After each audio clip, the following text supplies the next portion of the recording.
Muy buenas tardes, queridos colegas. Bienvenidos nuevamente a la maestría en Ciencias Jurídicas de Derecho Procesal. ¿Sí? De ya le pido mil disculpas por algunos inconvenientes de tecnología que escapa ya de justamente de mi persona, pero gracias a Dios se pudo revertir dicha situación. Creo que están casi todos conectados. Entonces, vamos a iniciar nuestra clase, en virtud de la cual hoy trataría sobre la prueba judicial, ¿sí? En esa línea de ideas, ¿sí? A ver, cuando hablamos de prueba judicial, hablamos de este fenómeno probatorio. Por lo general, realmente es una materia sensible por su papel de construir elementos imperiosos que permiten justamente al juez tener la convicción necesaria justamente para establecer la solución al litigio puesto a su decisión. Además, es la manera por la cual las partes confirman los hechos aducidos y sustentan justamente sus pretensiones. Es justamente lo que habíamos hablado en la clase pasada, ¿sí? Esta búsqueda, ¿verdad?, de la verdad material no es realmente el final que tiene la prueba judicial. Habíamos, creo que, sumergido en el tema de una manera, vamos a decir, no en línea general, sino bastante profunda. O sea, si bien hay doctrinarios, en virtud de la cual, como ya habrán leído, por ejemplo, a Montero Aroca, cuando habla de prueba judicial, justamente eh, él nos expresa que justamente solamente existe para el juez los hechos afirmados por las partes, ¿sí? Este no puede, como habíamos hablado en un momento dado, no puede salir en búsqueda de los hechos que no fueron alegados por las partes. Es decir, únicamente los hechos afirmados por las partes, cuando resultan justamente controvertidos, es posible justamente realizar la actividad probatoria. Si no hay una controversia en las afirmaciones fácticas, el juez debe tenerlas por ciertas en la sentencia. Ahora bien, atiendan bien lo que estoy diciendo. Esta actividad verificadora, propia justamente de la prueba civil, debe realizarse conforme al procedimiento legalmente previsto, ¿sí? Y no de cualquier forma, ¿ok? Además, en esa actividad de verificación, no todo vale. Por ejemplo, el juez no puede tener por probado aquellos hechos verificados o comprobados en forma ilícita, ¿sí?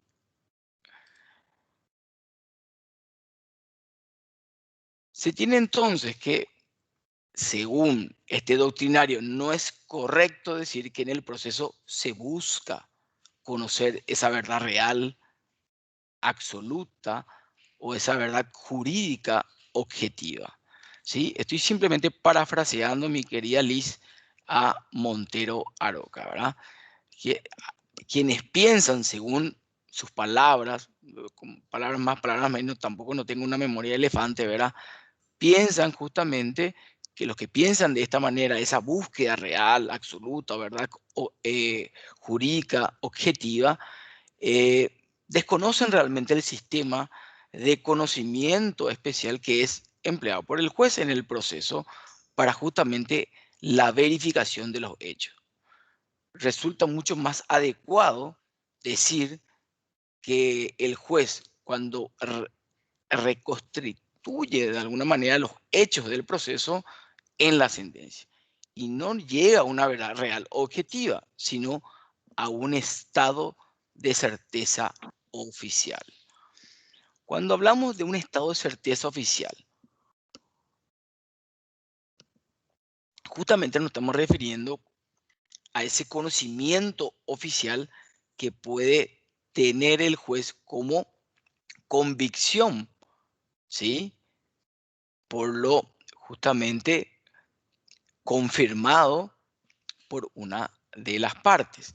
Pero no es, como habíamos hablado en la clase anterior, no es esa verdad absoluta en virtud de la cual realmente habíamos debatido si realmente existe o no, o, o en el proceso podemos realmente encontrar eso que tanto se busca, ¿verdad?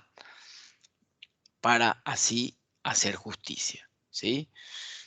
Eso es lo que decía Montero Aroca. Si ustedes de alguna manera lo googlean, inclusive he alzado algunos libros, Liz, para que no se me enoje. Entonces, también ellos son muy, pero muy amigos.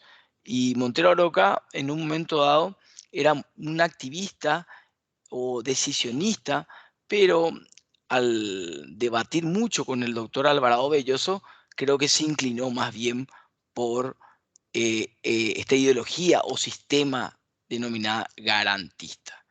A ver, en síntesis, entonces la finalidad de la prueba sería formar el convencimiento justamente del juez acerca de la existencia o no existencia de los hechos.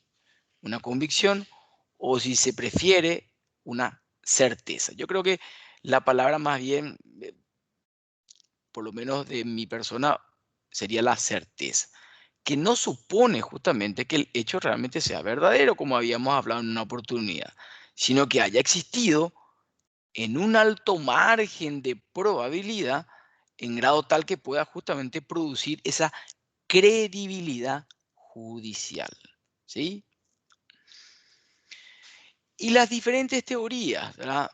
Que son justamente cómo yo pruebo lo que he alegado. Y ahí entramos nuevamente en estos sistemas, en virtud de la cual que también ya hemos abordado, por ejemplo, el sistema inquisitivo, ¿verdad? O activista, o decisorio, o el sistema garantista, en virtud de la cual justamente las partes son los protagonistas del proceso, ¿sí? Pero cuando hablamos de este sistema activista o decisionista, justamente para simplemente recordar, el eje de la misma es que el juez ex oficio realiza actividades probatorias, ¿sí? Una característica, simplemente para recordar, de este sistema o ideología, ¿verdad? Es que el juez tiene la obligación, imagínense, la obligación del uso de todas esas facultades oficiosas impuestas por la ley, de producir medios de prueba ex oficio con la finalidad de llegar a esa verdad y hacer justicia, ¿sí? Simplemente replicando lo que habíamos ya mencionado en un momento dado, ¿sí? Y ahí justamente surge que ante la ausencia justamente de la convicción por parte del juez, porque las partes no pudieron probar o hay falta de pruebas aportadas por las mismas, entonces el juez debería hacer uso de esas medidas probatorias de oficio, sin que esta circunstancia implique sustituir o suplir justamente las negligencias de las partes, ¿ok? El activismo o el decisionismo siempre habla esa búsqueda de la verdad en área de la justicia, cuando a falta de pruebas aportadas por las partes, justamente él las realiza sin participación de los protagonistas, que son las partes, pero con esa carátula en búsqueda de la verdad en aras de la justicia. Ese es su, vamos a decir, el emblema del el activismo o decisionismo, ¿verdad? Cuando hablamos de un sistema, vamos a decir, acusatorio, o dispositivo, como también ya habíamos mencionado en un momento dado, ¿verdad? Las pruebas se realizan conforme a los términos exactos justamente del litigio a resolver. Ergo, por tanto, son los que aportan el material necesario para confirmar las afirmaciones. Es decir, acá estamos hablando que son las partes las que realmente se convierten en, en dueño del proceso y no el juez. Entonces, el eje de este sistema acusatorio es justamente que la persona es un sujeto del proceso y no un objeto de prueba, ¿ok? Como justamente lo plantea el activismo o decisionismo. Vuelvo a reiterar. Entonces, este eje, este sistema acusatorio, mi querida Liz, es que la persona es un sujeto del proceso, ¿sí? Es decir, él es el dueño del proceso. Él inicia, como habíamos hablado, él desarrolla las diferentes fases, inclusive puede terminar en cualquier momento siempre y cuando no se haya llamado auto para sentencia.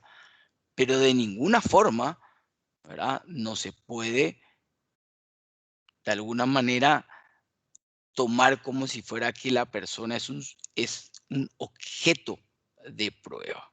¿Ok? Si bien este sistema dispositivo acusatorio en un sistema republicano, ¿sí? Hay que entender bien el tema, este sistema republicano, en razón a que los poderes justamente ejercidos en el proceso se encuentran divididos. Un acusador, quien ejerce el poder requirente, ¿verdad?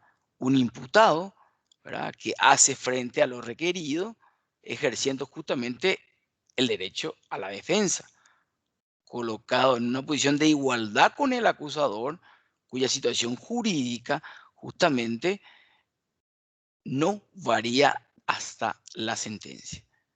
Pues bien, entonces el procedimiento es ese debate público que ya habíamos hablado, oral, continuo y por supuesto contradictorio, ¿sí?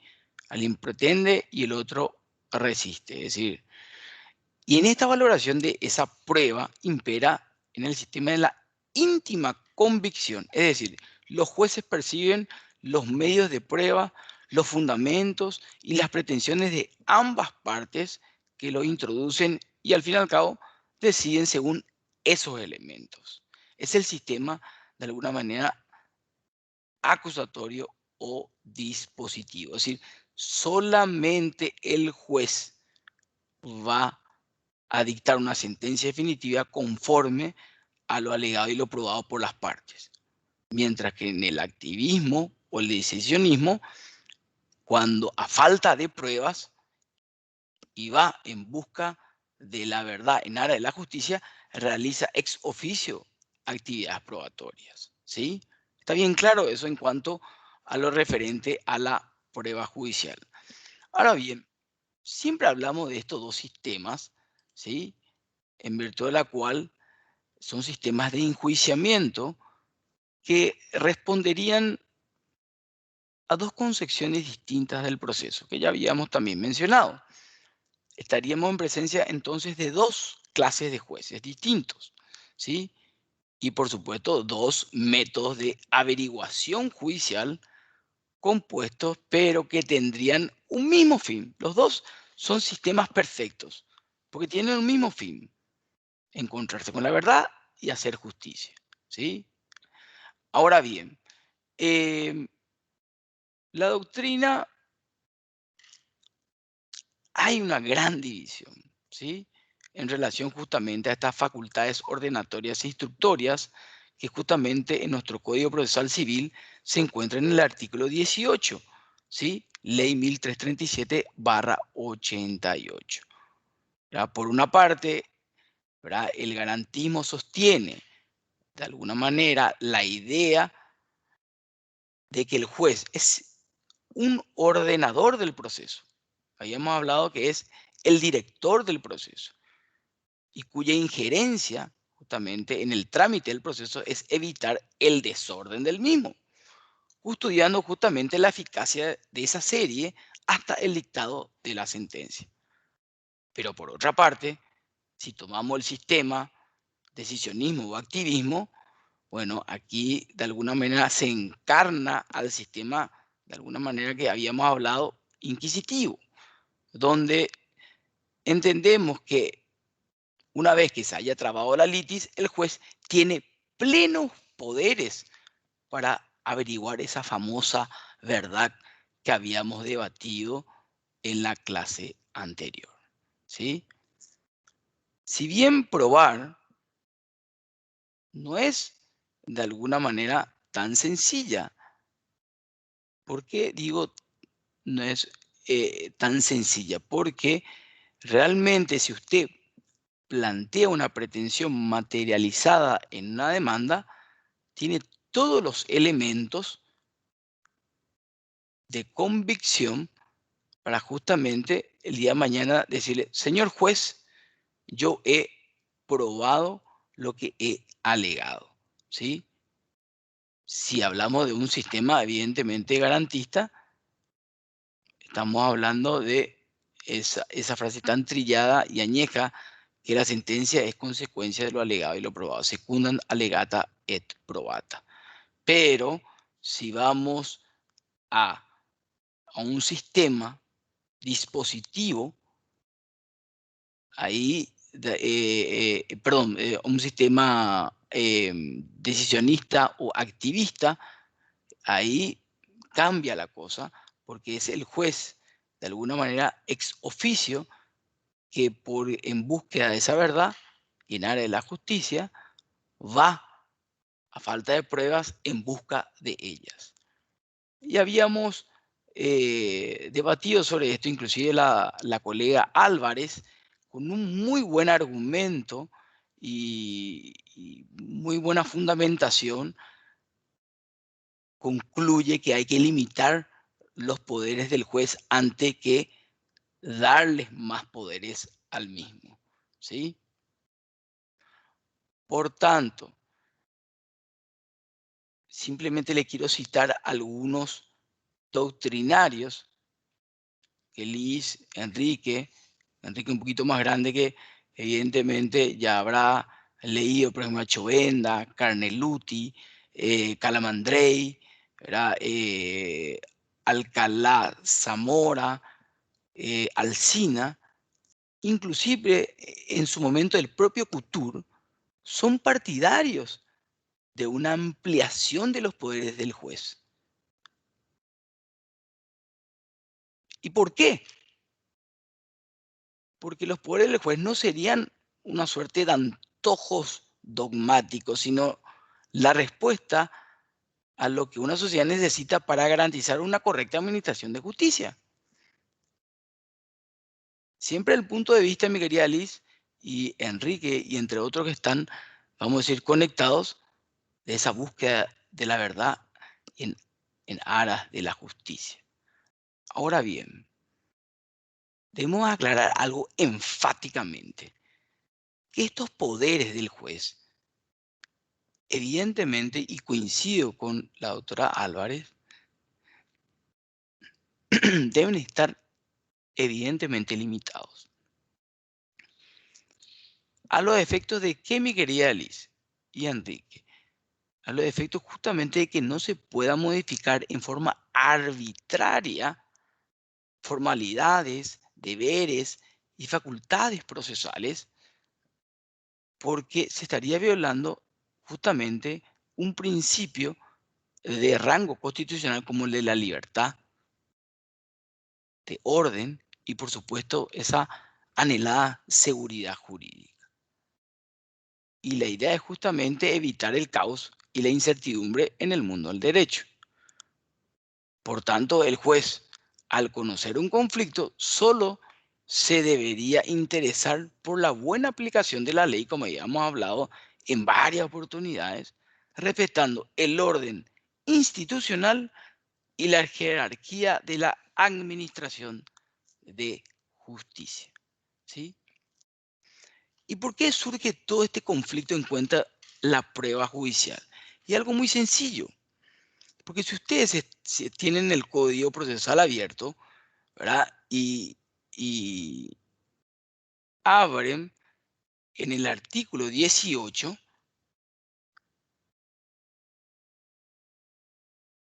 se darán cuenta que abre una puerta, pero gigantesca e indefinida, en virtud de la cual justamente el juez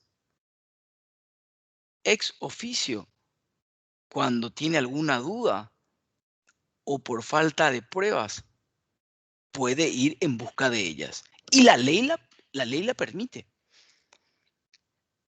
Si ustedes se fijan en el último inciso, para no leer, porque al fin y al cabo para eso tienen la ley, no tiene sentido, ¿verdad? El último inciso del artículo 18 del Código Procesal Civil paraguayo justamente nos menciona que el juez puede realizar todas aquellas actividades que crea necesaria justamente para encontrar esa verdad que tanto, de alguna manera, se dice en innumerables oportunidades o conferencias, que es la verdad. Si ustedes tienen ahí el código, si tienen el código abierto, justamente el último inciso, si bien yo de alguna manera lo acabo de describir en términos generales, pero Liz, a ver si me lees el último inciso de ese artículo 18, para no... Ordenar, ordenar cualquier pericia, informe, reconocimiento, avalúo u otras diligencias que estimen Ahí está, necesarias. ahí está. Imagínate, ahí abre una puerta gigantesca, la última parte, y todas aquellas que estime necesaria. Con eso, mi querida Liz, abre un infinito. No es como en el Código Procesal Penal, que creo que Enrique y creo que otros colegas que se dedican a la parte penal está en forma taxativa. Acá abre una puerta, pero infinita, donde el juez puede inclusive, antes de dictar sentencia, puede traer testimonios, puede llamarle a un nuevo testigo, puede realizar careos, puede traer informes, planos, hacer un reconocimiento judicial. Es decir, una que ya se llamó auto para sentencia, ¿eh? Ya se debatió todo entre las partes sobre el tema decidiendo que ellos fijaron. Pero el juez, con este articulado, y por eso no quise leer el A, B, C, D, sino la última, donde con esas dos palabritas y toda la que estime necesaria, abre esa puerta gigantesca de la realización de actividad probatoria de oficio. Entonces, ¿cuál es la finalidad? Profe, en Mm, en la práctica se da mucho esto, total, el uso de este, se usa mucho. totalmente. Y voy a llegar a eso, mi querida Liz. Voy a llegar. No te vayas a preocupar Yo sé que vos siempre te adelantás, pero voy a llegar a eso. Me encanta. Por eso me gusta tu fogosidad y tu mente brillante. No por nada saliste en medalla de oro, ¿verdad? Es investigar. Sigo. Pero yo voy a llegar a ese punto, ¿sí? ¿Cuál es la finalidad justamente cuando analizamos este articulado de medidas de mejor proveer o el artículo 18, facultades ordenatorias e instructorias, que justamente buscan de alguna manera, vuelvo a reiterar, una mejor administración de justicia? Esa sería la finalidad en virtud de la cual justamente se elabora este articulado. Si bien en la convención, cuando en la exposición de motivos, ¿verdad? con Mendonca, Laconich, entre otros grandes juristas, justamente debatieron muchísimo sobre este tema, ¿sí? Pero muchísimo. Si realmente podría quebrar de alguna manera esa imparcialidad que es la columna vertebral del proceso. Pero llegaron a una suerte de acuerdo, a un mix, como algunos colegas habían hablado. ¿Y por qué no hacemos un mix?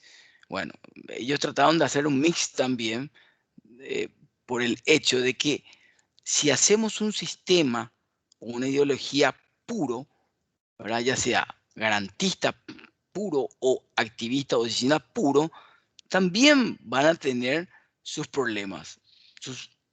Cada sistema o ideología tiene sus ventajas y desventajas, como habíamos mencionado en una oportunidad. Pero las dos son perfectas, porque las dos de alguna manera anhelan, de alguna manera, buscar esa verdad, ¿verdad? Y hacer justicia.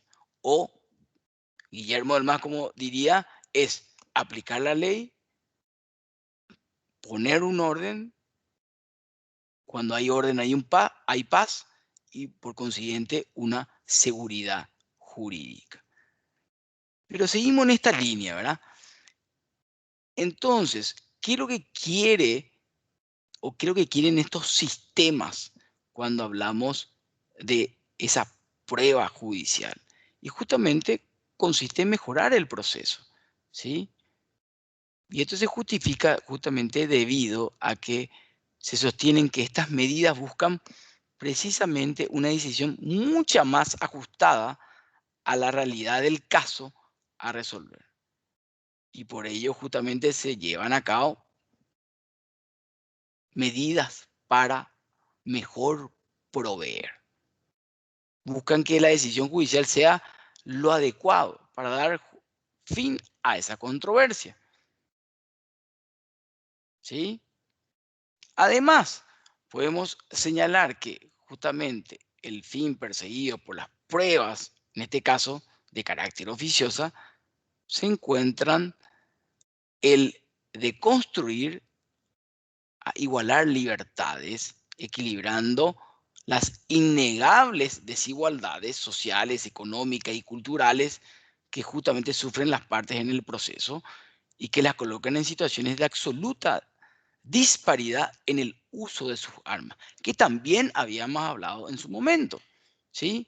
Una parte más débil y una parte más fuerte, ¿sí? Entonces, con este sistema, que es otro de sus argumentos, es la de equilibrar esas desigualdades, ya sea sociales, económicas, culturales, ¿verdad? Que sufren las partes en el proceso. Y también habíamos llegado a una conclusión. ¿Será que con esto de equilibrar, porque es algo innegable, eso es categórico, siempre va a haber una parte débil y otra parte mucha más fuerte? Pues la idea es justamente que todos estemos en las mismas condiciones. Ahora, otra cosa que el representante convencional o el patrocinante sea un negligente o incompetente. Ese es otro tema, ¿sí? Ese es otro tema. Acá el debate es, o el desarrollo de esta clase es, si realmente cuando buscamos el convencimiento del juez a través de las pruebas judiciales, ¿verdad? Que aportamos para poder justamente probar lo que alegamos, podemos convencerle al juez para que luego dicte sentencia definitiva haciendo lugar a mi pretensión. Pero como se darán cuenta, lo que acabo de mencionar, tanto el sistema o la ideología garantista o el sistema o la ideología activista o decisionista, los dos sistemas son perfectos. Los dos buscan las mismas cosas. Solamente que hay que reflexionar que de un punto de vista, solamente las partes en las que recurren al proceso, ellas son las que establecen el tema decidendum son las que prueban, son dueñas del mismo. Mientras que, por otro lado, en el activismo o decisionismo, a falta de pruebas o falta de convencimiento o alguna duda, entonces está articulado el último inciso, inclusive mucho más. Otro artículo que habíamos mencionado ya en su momento también, le da la posibilidad de decir, y todo lo que estime necesario, te dice. Y ahí abre, vuelvo a reiterar, y disculpen la vehemencia y contundencia de que abre una puerta, pero sublime para realizar justamente actividades probatorias, pero en búsqueda de la verdad y en aras de la justicia. ¿Sí? Ese es el emblema o la bandera del activismo o decisionismo judicial. ¿Sí? Ese equilibrio que quieren intentar hacerlo. Pero imagínense, denle a un juez en virtud de la cual no esté capacitado. Es como darle, vamos a decir, un mono con gilet. Imagínense lo que puede crear ese juez o qué puede llegar a decidir. O mejor dicho, no es un mono, es realmente bastante instruido, pero tiene la tendencia a beneficiar a una de las partes. Puede ser que sí, como puede ser que no. Porque también cuando, vamos a suponer que seamos activistas o decisionistas, y Liz realmente ninguna de las partes le convenció, o peor aún, tiene dudas, pero ella realmente quiere llegar al fondo de la cuestión que se planteó en el debate del proceso. Y entonces justamente utiliza este artículo 18 que está permitido en nuestra ley, ¿verdad? Que todo lo que estime necesario. Y entonces ella empieza de alguna manera, no te digo que se convierte en Sherlock Holmes, pero vamos a decir, quiere realmente irse a su casa en paz, porque por lo menos intentó, ¿verdad?, buscar pruebas para poder resolver el conflicto que se le planteó. Pero ahora bien, vamos al otro lado de nuevo. Ya, pero ¿acaso realmente no son las partes las que tienen que probar lo que alegaron?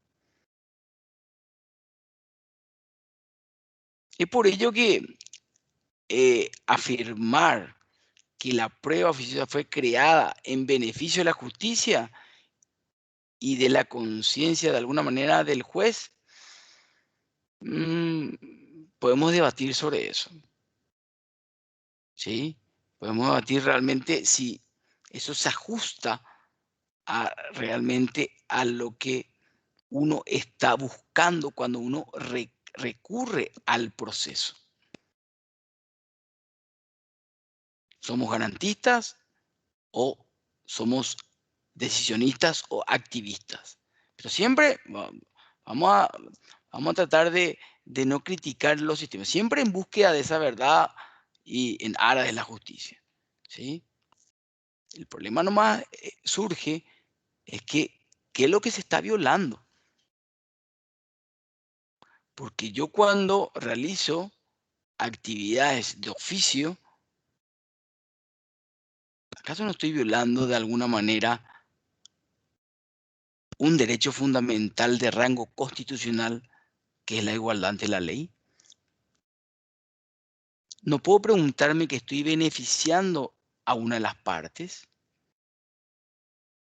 No puedo decir que se está violando otro derecho fundamental de rango constitucional como el derecho a la defensa en juicio. Porque acá nadie me controla, mi querida Liz, Enrique y todos los que están conectados. Es el juez de oficio el que realiza actividades de prueba cuando tiene duda o falta de pruebas, y vuelvo a reiterar, con el emblema o la bandera de en busca de la verdad para hacer justicia. ¿Y cuándo procede? Ya habíamos hablado. Procede una vez que se dicte auto para sentencia y justamente el juez tiene en el ejercicio de ese principio de autoridad que es un interés público, le autoriza justamente a disponer de esta facultad, iniciativa, y ordenar consecuentemente estas medidas para mejor proveer, que lo llaman en doctrina, y que en nuestro código está estipulado en el artículo 18 como facultades ordenatorias e instructorias. Mientras que en el Código Procesal argentino está en el artículo 36. Es la misma cosa. Es más, ellos van más allá. ¿Y por qué digo que van más allá? Porque en el artículo 34, o si me estoy equivocando, el artículo 36 del Código Procesal argentino habla de que el juez deberá, atiendan bien esa palabra, deberá realizar todas aquellas actividades probatorias, justamente si hay en caso de duda, para buscar justamente la verdad en aras de la justicia. Pero atiendan bien esa palabrita. En el artículo 18 del Código Procesal Civil Paraguayo no habla de ninguna de esas palabras. Habla si estimara necesario, pero en el Código Procesal Argentino, en forma imperativa, deberá. Y ahora yo les pregunto, ¿ese deberá es una obligación? Por supuesto que sí. Cuando dice deberá te está diciendo la normativa, ¿sabe qué, señor juez? Busque hasta el último y si puede ir hasta el infinito para justamente resolver el conflicto y así hacer justicia. ¿Sí? Si bien hay tantos doctrinarios que están unos en contra de las medidas de mejor proveer y otros a favor de las medidas de mejor proveer, ¿verdad? Y ese juez justamente que busca hacer justicia, ese ideal abstracto, ¿verdad? Y por lo tanto que hace uso de todo aquello que la ley le ofrece, lo que no podría hacer es justamente ayudar a una de las partes en que incurrió en negligencia. Eso es categórico. Ahora, el juez tampoco no puede llenar vacíos probatorios como diligenciar pruebas, ¿verdad?, que no se hayan solicitado, no se hayan practicado o no se hayan aportado en la etapa probatoria, justamente a fin de evitar que se destruya la igualdad, que es un requisito esencial en todo debido proceso. Eso es uno de los argumentos, vamos a decir, a favor del sistema garantista, ¿sí? Hay tantas, pero tantas, ¿verdad? Eh, que le puedo citar innumerables doctrinarios o juristas, pero simplemente quiero tratar de hacer una suerte de síntesis para que esto no sea un embrollo lingüístico y empezamos a ver qué dijo Alsina, qué dijo Couture, qué dijo Fenoquieto, etcétera, etcétera, etcétera. Pero lo que se busca es justamente la preocupación del juez, ¿verdad?, en un sistema dispositivo, justamente consiste en ser imparcial. Vuelvo a reiterar, en ser imparcial. ¿Y por qué este es un requisito? Es un requisito que realmente se ha de prescindirlo de toda su actuación, porque del hecho de que yo soy magistrado, evidentemente tengo que permanecer imparcial en el desarrollo del proceso.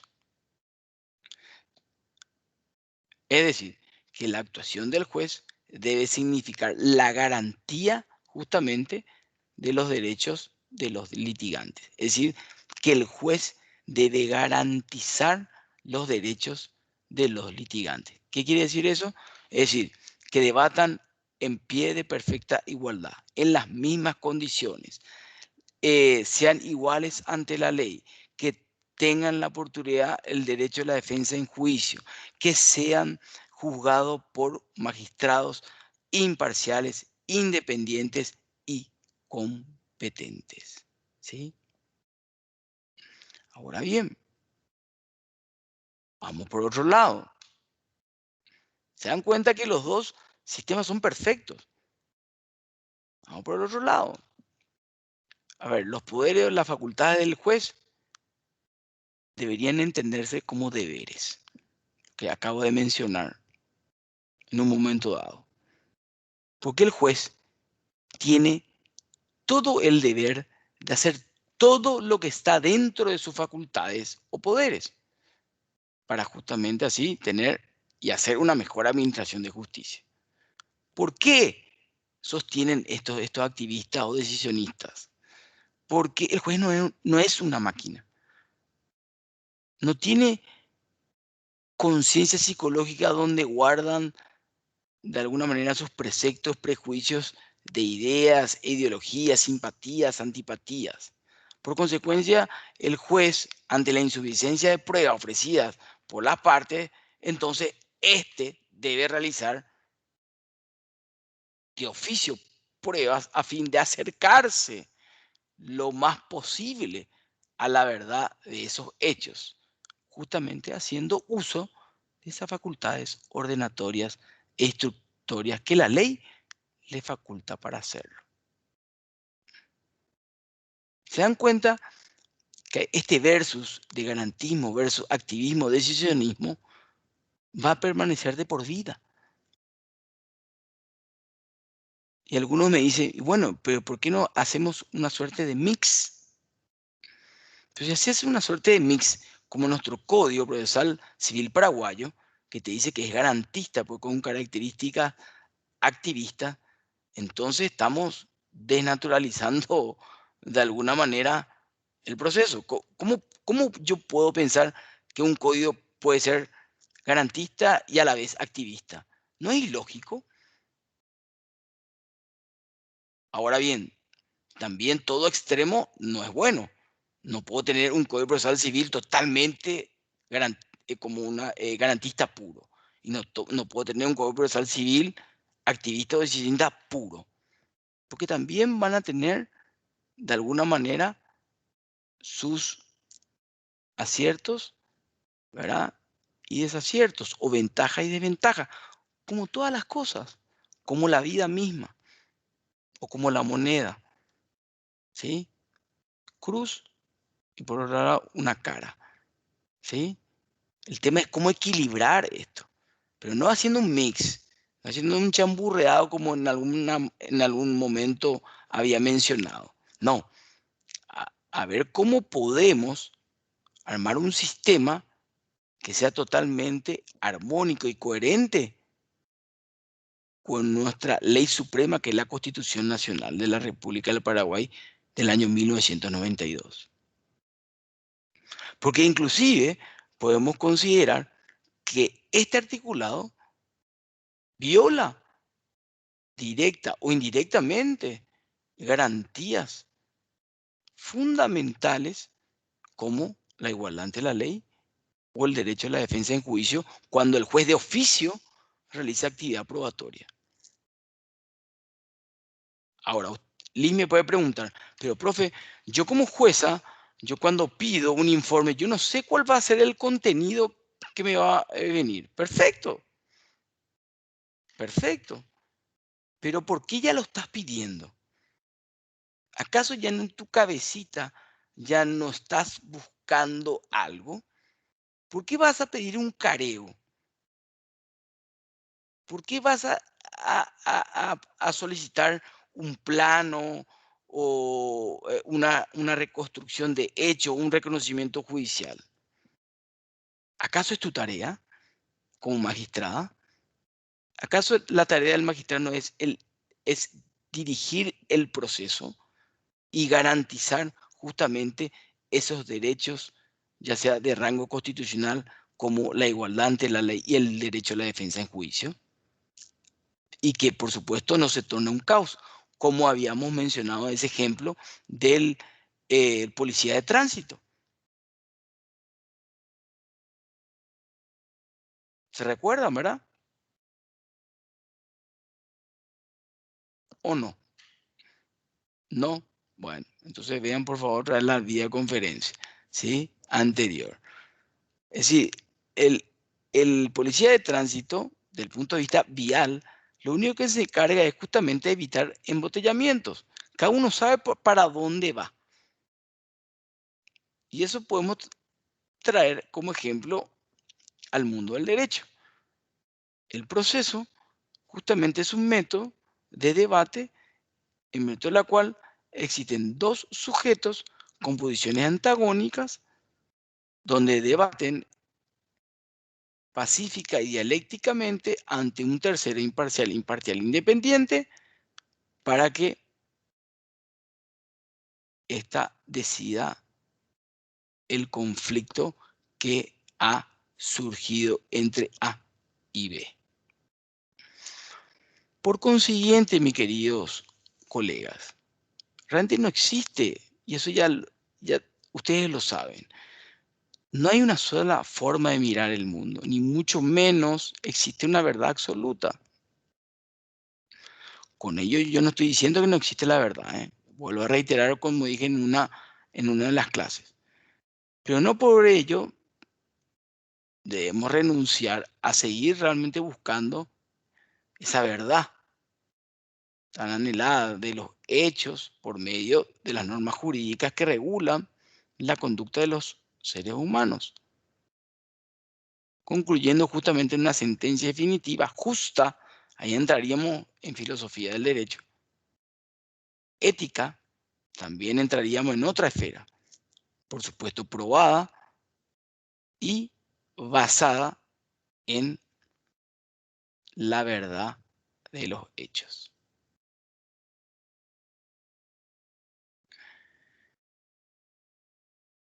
Y ahora vamos al tema del debate, es decir, quiero escucharlo a ustedes de lo que acabamos de desarrollar.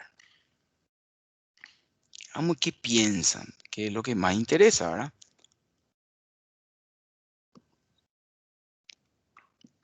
Si ustedes creen que, por un lado, las medidas de mejor proveer forman parte de las facultades del juez en un proceso y por consiguiente sí o sí tienen que utilizarla,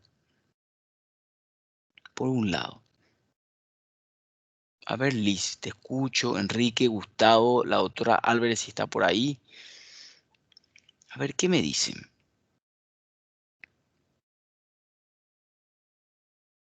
Justamente esa era mi consulta hace rato, profe, que tan, en la práctica que tanto se usan. Yo creo que bastante se usa, me parece, ¿verdad? Pero, Pero pero aquí me, la me, pregunta, me, me sí, preocupó justamente lo que dijo hace rato, cómo establecer el límite entre lo que es, eso es lo que la subjetividad me preocupa, hasta dónde es lo correcto y hasta dónde ya nos estamos tal vez extralimitando porque estamos pensando ya o nos estamos inclinando hacia un lado. Eso sí me preocupó, eso me dejó, lo que mencionaste hace rato y eso me quedé pensando, ¿dónde está el límite justamente? ¿Cómo establecemos objetivamente ese límite? Eso es lo que me preocupa un poquito, sinceramente. perfecto. A ver, Enrique, te escucho. Está algo lento mi internet hoy, parece. No, no, se te escucha perfecto. Sí, con respecto a la pregunta que estaba haciendo, yo no creo que en el sistema procesal que tenemos diseñado hoy en día Sí, sea una obligación del magistrado dictar medidas de mejor proveer. ahí te paro un ratito. Totalmente. Sí, Nuestro código no nos obliga. no, Categórico, categórico. no es como el código argentino que nos está diciendo que establece, Deberá deberá. de eso. Entonces ahí es taxativo.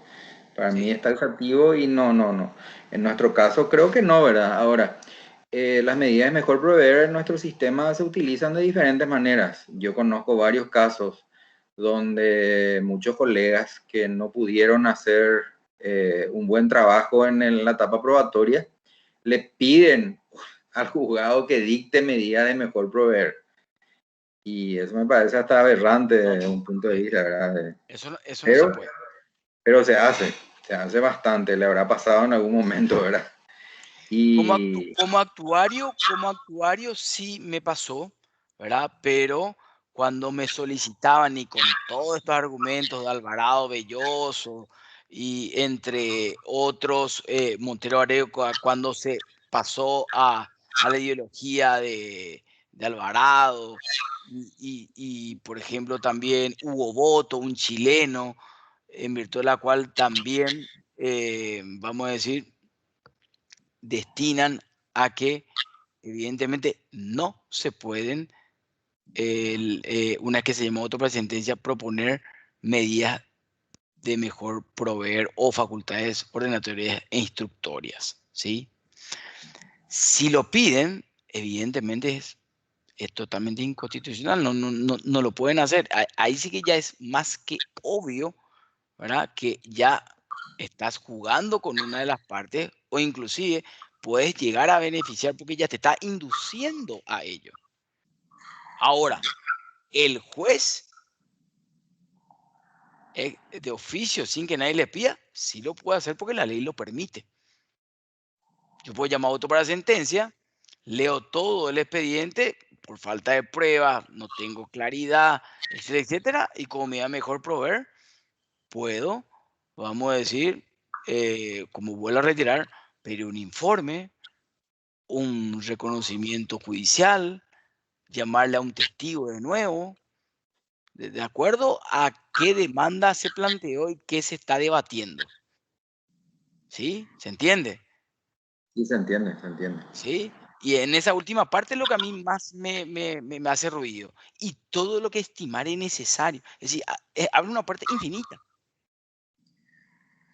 Y ahora va a la segunda. Va a la segunda. A ver, el juez podrá decretar medidas cautelares en casos excepcionales. Vamos a suponer que no están, vamos a decir, ni con el garantismo ni con el activismo o decisionismo. Pero en algún momento y en algunas situaciones, mi querido Enrique, Liz y aquellos que están con las cámaras, hoy tengo solamente 2 camaritas y los demás están con, vamos a decir, conectados con el redondito. Podemos decir que el juez puede hacer uso de esas medidas de mejor proveer en situaciones o en casos excepcionales. Profe, Sí. no, normalmente el juez ¿Quién puede me habla? proceder a... ¿Quién me habla? Aurea, Aurea, ¿Quién? disculpa, estoy otra vez sin cámara hoy. No te vayas porque todos tus aportes son fantásticos. A ver, Álvarez, ¿verdad?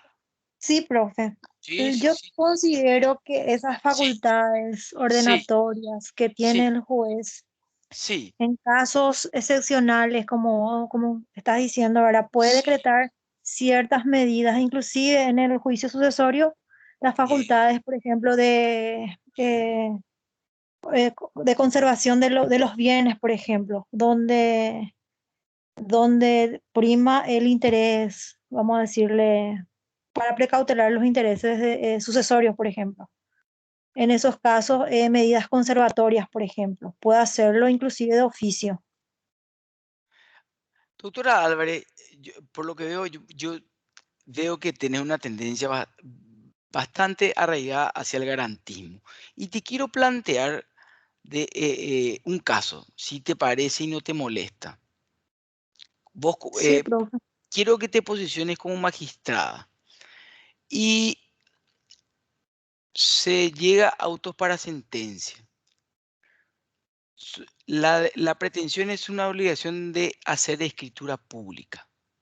Dictar la sentencia definitiva haciendo lugar a la misma. Y vos sabes perfectamente, mi querida doctora Álvarez, que vos vas a tener que firmar la escritura, ¿verdad? Hasta ahí vamos bien, ¿verdad? Sí, entiendo. Perfecto. pasa, mi querida doctora Álvarez, si no te agregamos las condiciones de dominio? Y esas, por ejemplo, son cuestiones que el juez tiene que observar justamente para dictar una medida de esa naturaleza, ya que él es el responsable de dictar esa resolución, de firmar esa obligación de hacer escritura pública, ¿verdad? Queda a manos del juez y en ese sentido sí tiene que munirse de de todos los materiales necesarios como para poder eh, para que su sentencia tenga efecto. O sea, considero que es una medida correcta. Pero, a ver, a lo que yo iba a lo siguiente. La clase pasada, doctora Álvarez, argumentaste de una manera brillante, ¿verdad? Con un hilo conductor, ¿verdad? Llegando a que el garantismo realmente sería el camino para justamente garantizar esa seguridad jurídica que tanto anhelamos, ¿verdad? Si yo realmente aplico en forma pura el garantismo, aquí yo tengo que, de acuerdo a lo que tengo, no me va a quedar otra que firmar la escritura. Pero ¿qué pasa? Si yo afirmar esa escritura pública sin tener a la vista, porque realmente no es siempre del punto de vista, mi querida doctora, del garantismo, no es, vamos a decir, mi función de agregar condiciones de dominio. Y yo firmo la escritura de acuerdo a lo que yo tengo en mi mundo, como dirían algunos doctrinarios como Alsina, ¿verdad? Que mi mundo es el expediente. Pero cuando firmo la escritura había sido que la finca ya estaba a nombre de otra persona. El caos jurídico que se puede llegar a producir es catastrófico.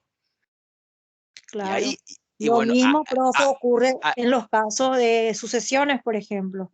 De repente se abre una sucesión intestada y no sabemos si el causante dejó o no algún tipo de testamento.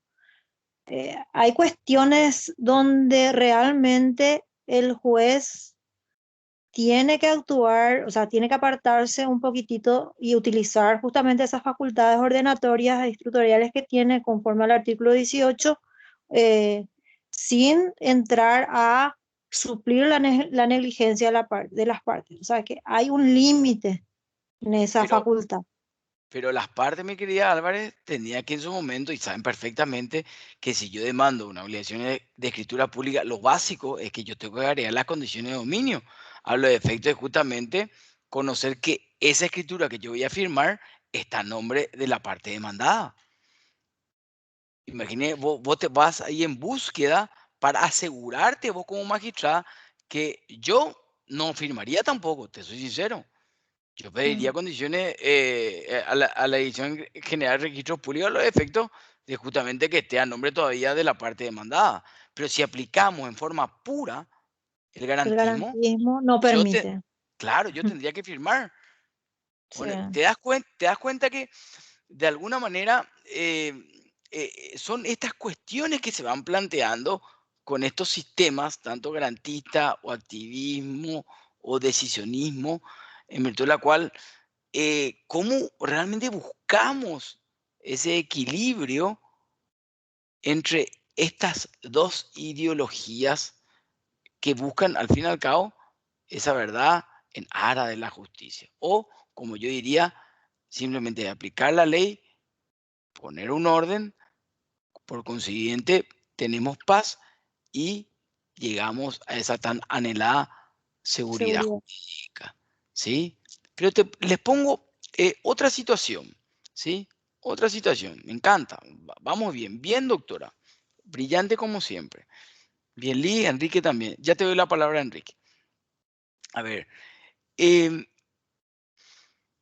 si yo al pedir las medidas para mejor proveer, no estoy desfigurando de alguna manera el famoso debido proceso. Y también nos estoy comprometiendo de alguna manera la imparcialidad del juez y peor aún, desconociendo la igualdad de las partes? Enrique, te doy la palabra, ya que está con la manita levantada. Sí, con respecto al tema de la sucesión nomás, hay una cuestión muy particular que la Sí. sucesión es de orden público, ¿verdad? O sea Bien. que creo que dentro del juicio sucesorio cabría, no es debería, sino cabría la posibilidad de que el magistrado solicite un informe de condiciones de dominio antes de, por ejemplo, adjudicar un inmueble. Me parece que dentro de un juicio sucesorio estaría bien, ¿verdad? Pero dentro de otro tipo de juicios sí, como usted acaba de decir, alteraría un poco ese equilibrio que hay entre las partes, ¿verdad? Y la subjetividad con respecto a lo que estaba planteando Liz hace rato para cerrar la idea también. Sí. La subjetividad siempre va a existir, ¿verdad? O sea, todos pues tenemos nuestra forma de pensar, nuestra forma de ver el mundo, tenemos una formación, tenemos una serie de circunstancias que forman nuestra personalidad y no, lamentablemente no podemos escapar de eso, ¿verdad? O sea, la objetividad absoluta es imposible de que exista, salvo que metamos los datos dentro de una computadora, ¿verdad? Entonces, yo creo que la subjetividad siempre va a existir. Yo creo que lo que sí debería haber más son mecanismos de control nada más y también que el magistrado sea responsable de sus actos, ¿verdad? En caso de cometer algún tipo de arbitrariedad, irregularidad, etcétera. Bueno, pero los tipos de control, Enrique querido, ya están. Tenemos el tema, la publicidad. Hoy también podemos seguir los casos a través de la web del Poder Judicial, aquellos más engorrosos, inclusive, y también denunciarlos. También tenemos el tema que la tecnología nos provee de poder inclusive sumergirnos y ver cómo se va desarrollando el proceso. Es decir, hoy la tecnología nos da todas esas herramientas para que realmente el proceso sea transparente. El tema nomás acá realmente de lo que acabamos de desarrollar en cuanto a la prueba judicial, ¿verdad? Es cómo hago si tomo el sistema garantista, yo solamente tengo que resolver de acuerdo a lo que me probaron. Y a falta de prueba, tengo que absolver. Profe, Sí, ya te doy la palabra. bueno, En el ámbito penal. En Profe, el yo ámbito, alcé la mano, profe. sí, bueno, te escucho. Ya sabemos que Aurea sabe mucho, pero que nos dé oportunidad también. yo Sí, no sé alzar la manito acá nomás, no me sale por eso. No, te con respecto a la medida de mejor proveer, sí, para mí que constituye un instrumento procesal mediante el cual el juez civil en cierta iniciativa probatoria, al final del proceso, eh, trata temas más discutibles en el proceso que hace que vaya una mejor sentencia. Es sabido que actualmente este tema es muy discutible entre los doctrinarios.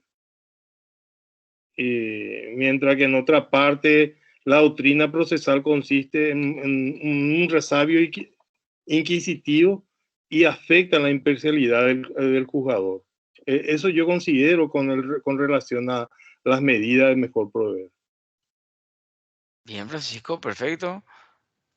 Muy Sí, bien, está bien estoy de acuerdo argumentado. ahora con Francisco, profe, muy de acuerdo con él, porque entiendo yo que cuando se plantea el juicio, el caso de obligación de hacer escritura pública, justamente ya los derechos están establecidos, el juez necesita un elemento más nada más para para que su sentencia tenga efectividad. O sea que para que justamente no recaiga en una sentencia contradictoria o recaiga en un escándalo jurídico, como se le llama, ¿verdad? O Bien, sea que esa facultad ordenatoria del juzgado justamente se utiliza, o sea que es la facultad que se le otorga por ley al juez en caso de, eh, de que tenga, de que las probanzas, o sea, los elementos probatorios son insuficientes, insuficientes no son, pero eso no significa que no sean, o sea, para llegar a lo que es, a la verdad a la que se pretende llegar, sino que sería un elemento más a los efectos de que esa sentencia pueda tener efecto. ¿Quién me está Yo hablando? creo, Aurea, Aurea, sí. Te sigo sí. escuchando, Aurea, sí. O sea que yo creo y considero que en esos casos, ¿verdad? No existe la violación al principio de imparcialidad, porque el juez con este elemento, con esta actividad probatoria, lo que va a hacer es dictar una mejor sentencia. A ver, Aurea, pero habíamos, creo que de alguna manera coincidido entre todos en algún momento, ¿verdad? Que los que inician son las partes, ¿verdad, Aurea? Vamos a decirme sí. Vos decime sí o no. Sí, profe. Perfecto. Los que de alguna manera, no es que de alguna manera, los que establecen el tema decidiendo son las partes, ¿verdad, mi querida Vivian? Así es. Perfecto. Los que prueban lo alegado son las partes, mi querida Vivian, ¿verdad? Así mismo. Perfecto. Por consiguiente, ¿verdad? Entonces, yo como juez, de acuerdo al convencimiento, porque todos, estamos hablando que todos tienen las mismas oportunidades, tanto Vivian como Enrique, Liz, ¿de acuerdo? ¿Cómo se planteó la demanda? Siempre y cuando tengan las mismas oportunidades, vamos a decir, en condiciones de igualdad ante la ley y el derecho a la defensa en juicio, ¿por qué usted sigue sosteniendo, que me parece muy bien, ¿verdad? Sigue sosteniendo que el juez tiene que ir en búsqueda de pruebas que realmente la tuvo que haber realizado las partes? Así como expliqué, profe, existen situaciones excepcionales donde el juez tiene que necesariamente recurrir a la actividad probatoria. Porque el derecho ya está expuesto, las pruebas ya están establecidas y ya tiene el convencimiento de que realmente la persona que solicita la obligación el accionante, en este caso, sus derechos están bien definidos y el juez ya tiene el convencimiento, pero le falta un elemento probatorio a los efectos de poder dictar una mejor sentencia. En ese sentido, nada más que yo apoyo, porque nuestro sistema no es puramente garantista tampoco, por algo está el Totalmente, artículo claro. 18. Entonces, siempre y cuando el juez le haya dado oportunidad suficiente a las partes en el momento de ofrecimiento de pruebas, yo creo que no viola ningún principio de imparcialidad. O sea, yo creo que en esos casos hay excepciones en los cuales el juez para dictar una mejor sentencia debe recurrir a esa actividad probatoria. Bien.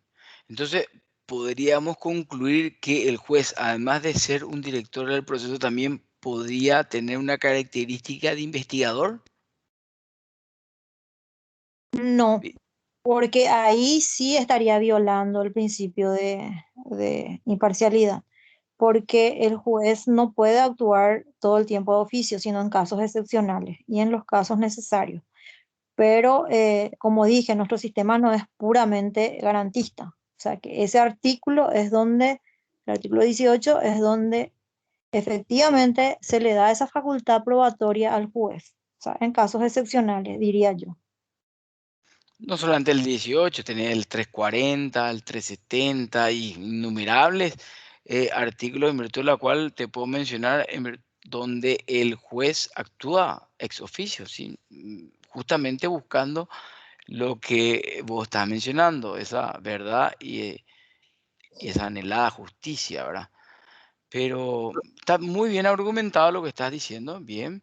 A ver, María Inés quería hablar también. Te escuchamos, María Inés.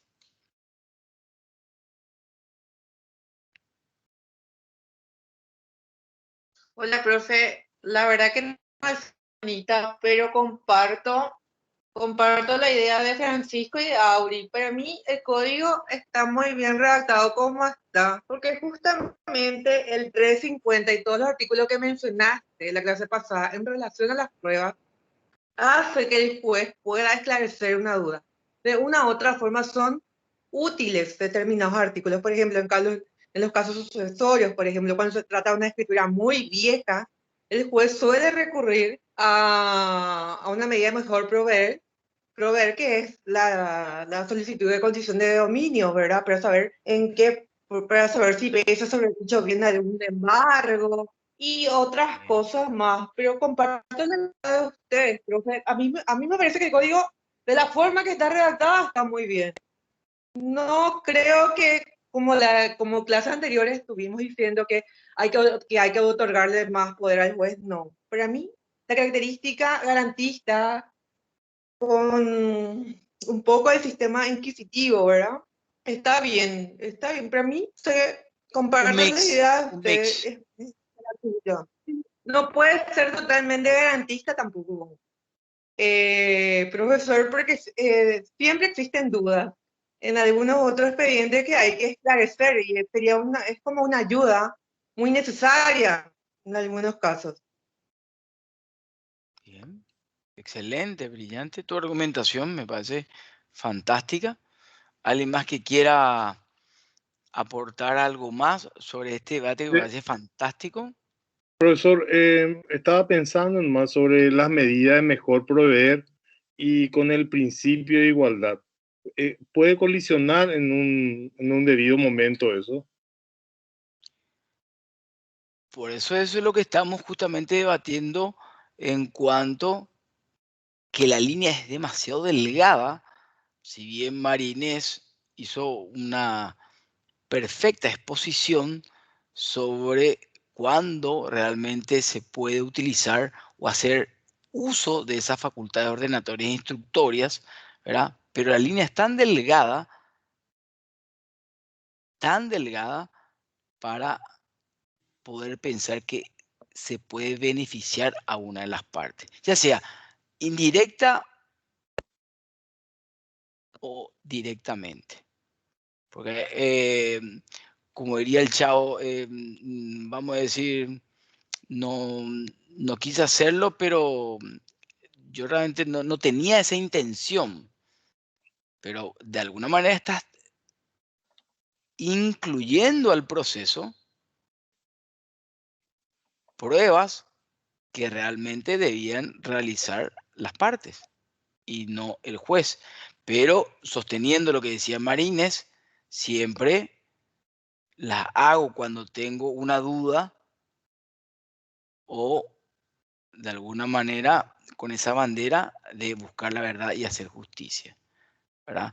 Pero la línea es muy delgada en cuanto al quiebre de imparcialidad y mucho más en Latinoamérica, donde en un momento dado también ya habíamos debatido, porque hay que hablar de una realidad. Hay que hablar de una realidad. Realmente en Latinoamérica podemos hablar de seguridad jurídica. Y yo le pregunto a Marínez, darle o habilitarle de alguna manera, forma, ya sea directa o indirectamente, más facultades o inclusive aplicando el último inciso del artículo 18 y entre otras, ¿cómo lo controlamos? Si al fin y al cabo es un ser humano, ¿cómo controlamos a ese magistrado o tribunal que trae al proceso pruebas que no fueron aportadas por las partes y porque usted como magistrada lo que quiere es llegar de alguna manera a esa verdad? Entonces empieza a ver cuáles serían las pruebas adecuadas para tener su convencimiento y dictar una sentencia definitiva, justa, ética y garantizando, vamos a decir, derechos fundamentales o de rango constitucional, como la igualdad de la ley y el derecho a la defensa en juicio. creo que no es tan sencillo, ¿verdad? En cuanto a la actividad probatoria, cuando hablamos de estos dos sistemas, que hasta ahora sigue en debate, así como el justnaturalismo versus just positivistas. Seguimos lo bueno que seguimos debatiendo y lo bueno que seguimos replanteándonos para que evidentemente llegar a ese objetivo tan anhelado que es justamente una seguridad jurídica. Porque eso es todo lo que pretendemos. Cuando uno recurre al proceso, lo único que quiere es, porque uno va a perder y otro va a ganar, eso es categórico, pero por lo menos que yo me sienta tranquilo como profesional del derecho, ya sea litigante o como un magistrado que realmente, no sé si hice justicia, pero por lo menos puse orden, paz para esa persona que estuvo sufriendo durante no sé cuántos años y de alguna manera darle una suerte de seguridad jurídica. Y sigo con Marinés. ¿Qué pasa, por ejemplo, en un accidente de tránsito? Imagínate, Marinés, un accidente de tránsito en virtud de la cual, vamos a decir, Francisco, que es un estudiante de grado y se acaba de recibir, y Enrique Duarte, que ya tiene ya un bagaje en la, vamos a decir, en la profesión, por más que Francisco tiene más de 5 o 6 títulos, y es de grado, creo que es economista, también ingeniero, entre otras cosas. Bueno, eso no importa. Hoy es un invitado, ¿verdad? Pero bienvenido sea todos los que quieran entrar. Me encanta. Y yo te pregunto, Marinés, en esa línea, ¿verdad? Entonces, la parte más débil acá sería Francisco. Y en un accidente de tránsito, en virtud de la cual, vamos a decir, es más que obvio que la culpa la tiene el que lo produjo el accidente de tránsito, pero por la falta de inexperiencia o negligencia, ¿verdad? No pudo probar lo que dijo, ¿verdad? Que dobló en U y por eso el otro vino a 140 kilómetros por hora, estaba alcoholizado, pero al fin y al cabo tampoco se hizo el test, solamente es un indicio. No hizo el tema, vamos a decir, de lo que es una prueba de pericia accidentológica, entre tantas cosas que realmente un abogado instruido y competente lo haría. Y Enrique, que es el que te resiste, ¿verdad? Empieza a negarte y de alguna manera a desvirtuar y a romper todo ese castillo que vos de alguna manera intentaste construir para que el día de mañana esa pobre persona que falleció por un accidente de tránsito pierde. Y ahí entra lo que vos decís. Entonces, yo ahí como juez, si Francisco, negligente, incompetente, y por falta de pruebas, y yo en el fondo de mi corazoncito sé que si traigo, vamos a decir, la ordenanza en virtud de la cual que él dobló en U, ¿verdad? Entonces, evidentemente, ya voy construyendo, vamos a decir, mi sentencia para luego llegar a que el juez diga, ah, no, dobló en U, no se quiso hacer el alcotest, y hay un indicio en virtud de la cual, si no tenía alcohol en su sangre, porque no se hizo el alcotest, por más que hay un presidente constitucional que creo que dictó uno de los ministros de la Corte Suprema de Justicia, que ese es otro tema que otro día podemos debatir, ¿verdad? El tema de, vamos a decir, de los grados de alcohol, si es realmente un delito o no, etcétera, etcétera. Voy a terminar la idea, porque con Marineda, estoy con Marineda a gusto, ¿verdad? Entonces, y vos no probaste nada, no hay pruebas, pero Enrique te ganó por una cuestión formal. ¿Y qué le vas a decir vos al justiciable? Que es culpa del juez. Porque todo es obvio.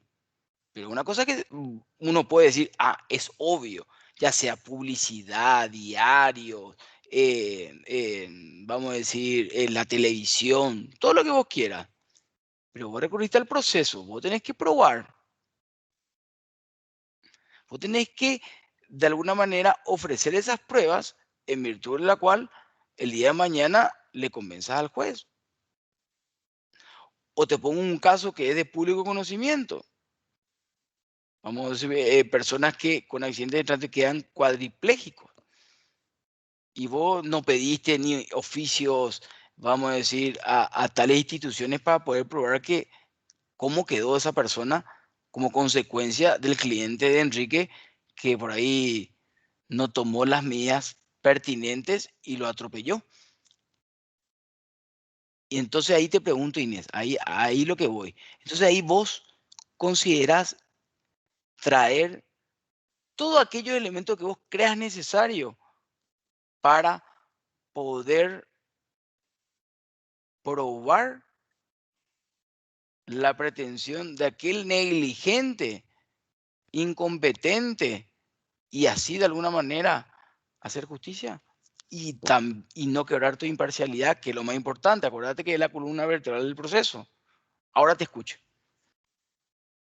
No, pero profe, en ese caso es muy distinto. Como dijiste, hay una línea delgada en la que el juez sería como demasiada intromisión ya. En ese caso solamente voy a tener en cuenta las pruebas aportadas por las partes. Si Francisco es negligente, o sea, se recibió recién y es negligente, no probó todo lo que tenía que probar dentro del proceso, entonces perdió. Muy a pesar mío, me quito la emoción y empiezo a juzgar conforme a lo que aportaron. Nada Bien, más, profe. brillante. Eso es lo que quería escuchar. Muy bien, Marinés. Hoy estás realmente iluminada. Realmente muy contento porque realmente, y discúlpame que utilice nuevamente esta palabra en forma redundante, tienes una buena claridad de estos dos sistemas, ¿verdad? Pero evidentemente hay una tendencia y vientos hacia tu mente que es el activismo o decisionismo judicial. Así como Liz, que tiende de alguna manera a un garantismo, pero no está decidida, todavía está con un mix, ¿verdad?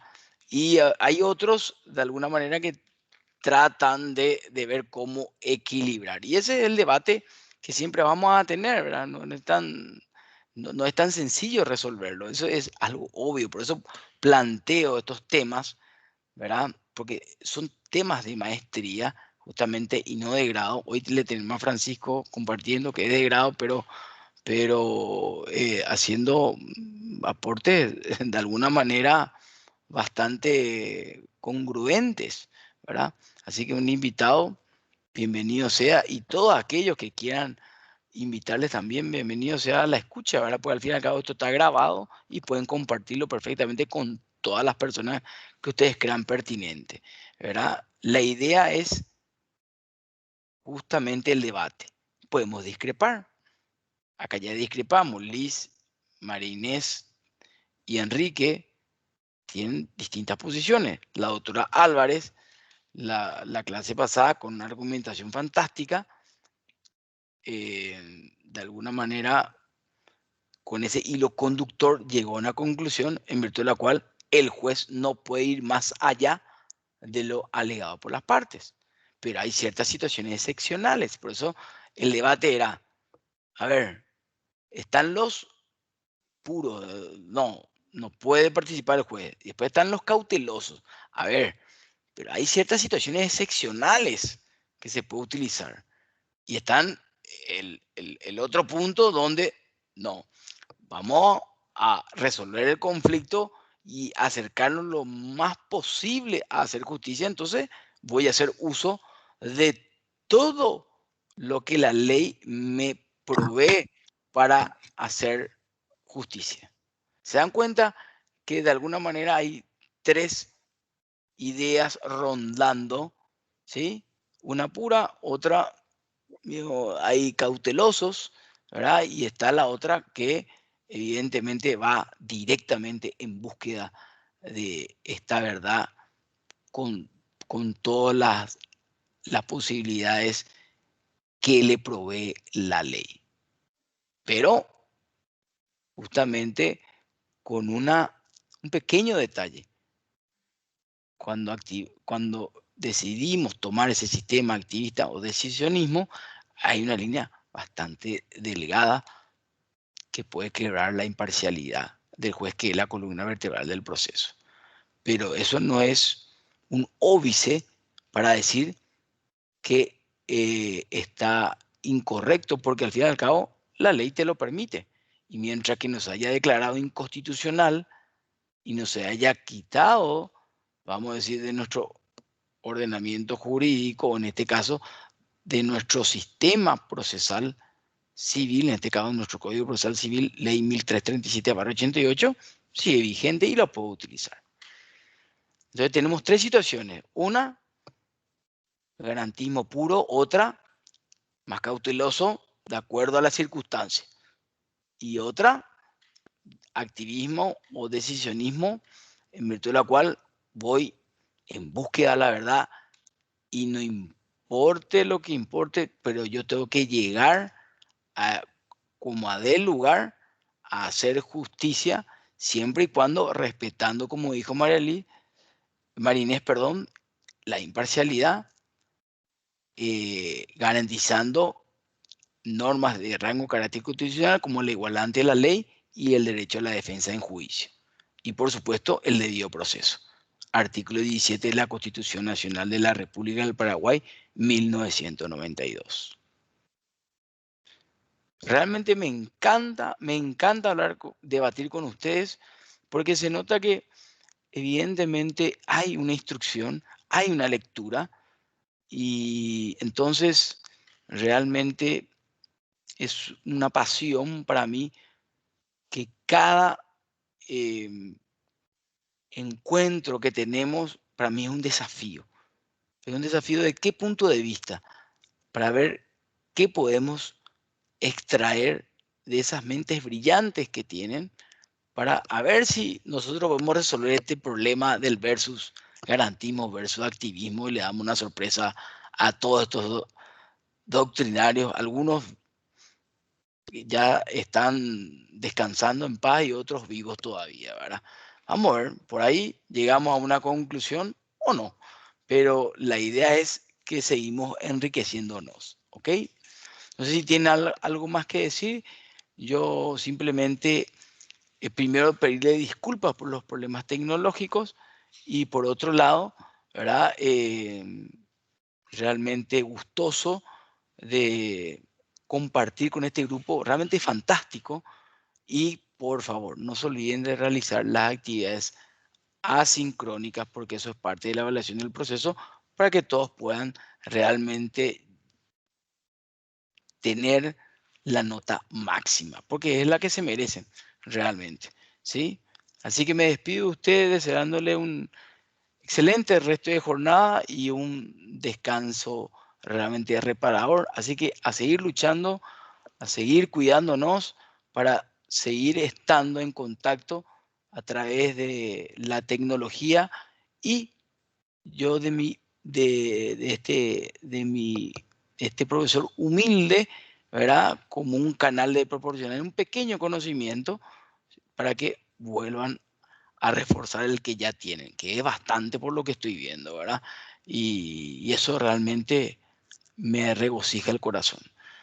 Apareció Tomás, así que también otra cosa también que quería, aparece Luis también a última hora, no, aparecen todos, estaban viendo, claro, el partido, y lógico, nosotros dando clase, espectacular. No, sí, y Gustavo Cervantes por ahí también. Por favor. Sí, por favor, sí, yo acá dando clase con usted. No sé por qué no dijimos suspendemos la clase y dijimos, bueno, no sé también, porque la otra casi íbamos a suspender la clase y bueno, ni vayamos al pasado con el partido de Brasil, ¿verdad? Pero bueno, ese ya otro. Me late que terminó el primer tiempo, profe. Me late que terminó el primer tiempo. Pero por eso aparece la gente. Pero por No. supuesto. ¿Qué prueba tiene, doctor, usted? Ay, muy bien. Excelente. Ahí me mataron. Bueno, entonces sí le voy a pedir, por favor, como ya estamos casi, no en la línea recta, pero ya en una curva, ¿verdad? Que las últimas clases, la última o la penúltima clase estén todos y dejen el conito, porque es muy importante que sean visualizados todos como una forma también de acreditación de la maestría en Ciencia Jurídica de Derecho Procesal. ¿Sí? Pónganse lindos, etcétera, etcétera, para justamente yo después poder imprimir dicha foto en virtud de la cual que siempre están presentes y participando, ¿verdad? Algunos con las cámaras, pero esta vez traten de hacer el esfuerzo de estar todos, ¿verdad? Ya me estoy adelantando, simplemente a los efectos de que sea, ya sea la penúltima clase, siempre y cuando estemos todos, ¿verdad? Francisco, para vos también, así que a los chicos de grado, mandale ese mensaje, ¿verdad? Que hoy fuiste un invitado de que seguro que va a ser la maestría en la Universidad Autónoma de Asunción. Vuelvo a pedir disculpas por el tema tecnológico, pero bueno, esto es parte de la plataforma y ya escapa de mí. Yo soy un ser humano y bueno, la tecnología es así. Lo bueno es que solucionamos el problema y hoy, gracias a Dios y la Virgen, pudimos realmente tener una clase, para mí, por lo menos de mi punto de vista, fantástica, ¿verdad? Realmente. Marinés, te agradezco tus argumentos. Enrique, como siempre. Liz, brillante. Mario apareció ahí el segundo tiempo, ya estará en 15 minutos. Luis también. Y Tomás, bueno, esperemos escucharte en alguna oportunidad también para enriquecernos todos de esa mente que estoy seguro que vas a aportar, pero muchísimo. Así que me despido de ustedes. Cuídense, valoren la vida y de alguna manera disfrutémosla, porque como yo siempre digo, parafraseando a un gran filósofo, la vida es un regalo y no nos encarguemos, por favor, de problematizarlo. Eso yo la agregué ya, ¿verdad? Es decir, que disfrutemos, señores, de lo que hoy tenemos. Mañana no sabemos si estamos, porque la vida es un flash. Hoy estamos, mañana no sabemos. Así que yo contento por estar hoy con ustedes aquí y con salud. Y les deseo lo mismo a ustedes, mucha salud para que el miércoles podamos otra vez encontrarnos y seguir debatiendo sobre estos temas tan complejos, pero también a la vez tan instructivos para poder seguir que nuestros conocimientos crezcan a un nivel colosal. ¿Ok? Como la música, profesor. Salud, dinero y amor. Ah, bueno, perfecto, ya está. Muy bien. Bueno, ahí está el mensaje de nuestro querido invitado, ¿verdad? De grado. ¿Sí? Así que, ¿qué más quieren? Es lo más importante. Bueno, señores, si Dios quiere que me permite, gracias a todos y nos encontramos el miércoles, si es posible, y la tecnología no nos va de alguna manera a superar. Siempre va a haber arreglo y va a haber un técnico aquí como Marcos que solucionó el problema. ¿Ok? Así que me despido de ustedes mandándole un fuerte abrazo, ¿verdad? Para todos y que realmente tengan un descanso reparador para que mañana sea un mejor día. ¿Ok? Así que depende de nosotros cambiar esto. Buenas noches, profe. Nos Chao, vemos. Chao, cuídense. Buenas noches. No, gracias a ustedes. Chao, profe, gracias. No, gracias a ustedes por estar.